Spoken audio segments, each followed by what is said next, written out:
Thanks, Mitch. I went across the state of Tennessee last year campaigning for re-election to say, give us a Republican majority in the United States Senate, and we'll reverse the trend to a national school board, and we'll repeal the Common Core mandate.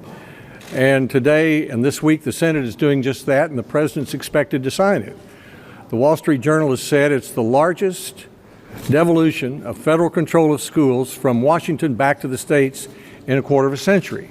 And I believe it inaugurates a new era of innovation and in student achievement by putting the responsibility for children back in the hands of those closest to them, the parents, the classroom teachers, and others. It's important enough that the governors of the country gave it their first full endorsement of any piece of legislation in 20 years. And it has the support of the chief state school officers and both of the national teachers unions.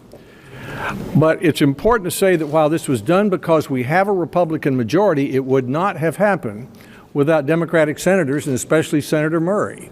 And that's been true all this year. This has been one of the most productive Senate years in a long time. If we'd been able to deal with the appropriations bills in June and July, which the Democrats blocked, it would have been perhaps the most in a long time.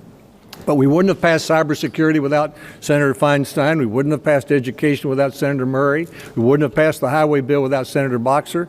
So I think it's important to say the Republican Senate majority is making a real difference, particularly in 100,000 public schools, 3.5 million teachers, and 50 million children. But we're doing it by working in a bipartisan way with our colleagues, which is, I think, the way the American people want us to govern.